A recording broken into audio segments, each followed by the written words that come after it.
Textbook asks us to find the limit as x approaches positive infinity. Oh, this is a good one. Of sine of x all over x. All right, shh. This one is easy to do. This one's easy to do. We said before that 1 over infinity is equal to 0. Right? Yes. So now, what is the range of sine of x? 0 to infinity. Negative 1 to 1. Oh. Okay? So we could think that this is like negative 1 or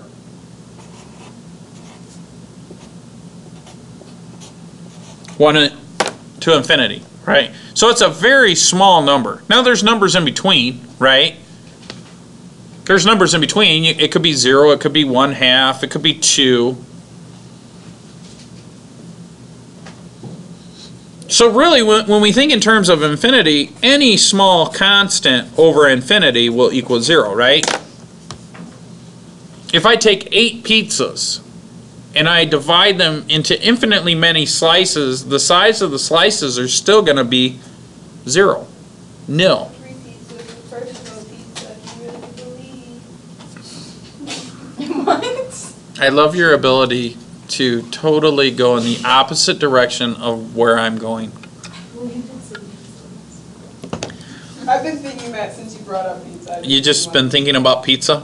Yeah, well, I mean, Okay, so if you're going to talk about it, and you're like, if you split it up into 8 pieces, and then 16 is just too many, like, it should really be 30. What about it? all right. So anyways, what's the limit of this thing?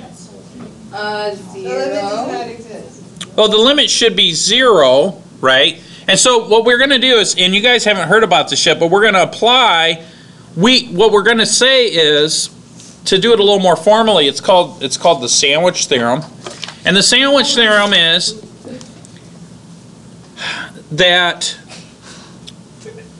sine of x, whatever value that is bound between negative 1 over x and bound between positive 1 over x. The sine of x over x is the mean. So the sandwich theorem says, and I'll show you how to do this graphically in just a second, that the limit of this function as x approaches infinity of sine of x over x is equal to the limit of x has a limit of negative 1 over x as x approaches infinity, and the limit of positive 1 over x as x approaches infinity. And we just said that that is 0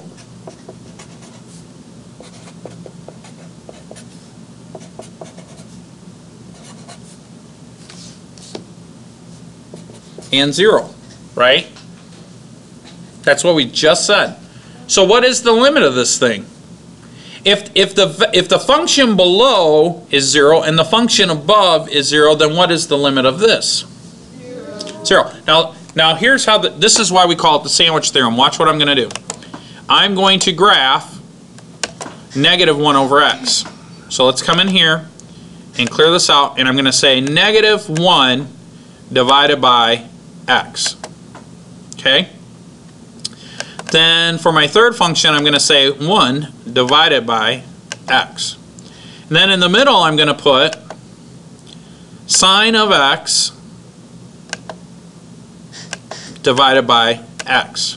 And then I'm going to adjust my window, and I'm going to go 0 to, let's make it a really big number like 10. 100. Oh, we'll make it like 1,000. And then my y value shouldn't be any lower than negative 1 and positive 1. So I'm going to say negative 1 and positive 1. And so let's look at this graphically.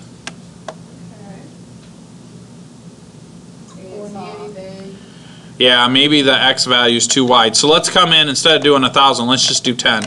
because it shrinks quickly. What do you notice? It hugs it. It sandwiches it. It's a sandwich, right? So if I look at this graph, right? This graph right here, 1 over x is an upper bound. The negative 1 over x is a lower bound, and guess what's trapped right in the middle? Sine of x over x. So as we approach, and let's zoom out just a little more, we'll go to like 20. And maybe I'll do like negative 0.5 and 0.5.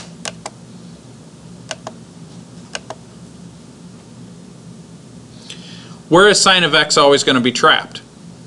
In the middle. In the middle. So as we go further and further out in the right direction towards positive infinity in the x direction, what is my sine of x going to do? Be in the middle. It's going to be in the middle. It's going to get smaller and smaller and smaller. And the reason for that is the behavior of sine of x. This is going to oscillate. The sine of x right here is going to oscillate between negative 1 and 1, but x is going to get bigger and bigger and bigger as we approach infinity. So over time, this has a dampening effect on the oscillation of sine of x. So essentially, you'll have like negative 1 over 100.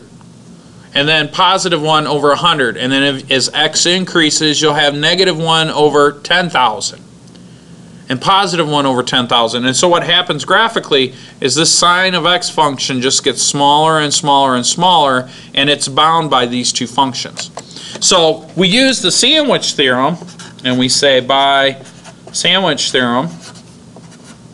And this is really helpful for those of you that are going to maybe possibly pursue Calc 2 in college for engineering purposes. You can, if you can find any two functions, an upper bound and a lower bound, but they approach the same limit, you could do this with anything. And so you will do this a lot. You will do this a lot in Calc 2 and in Calc 3. That sounds awful. Yeah, it does. See how I did that?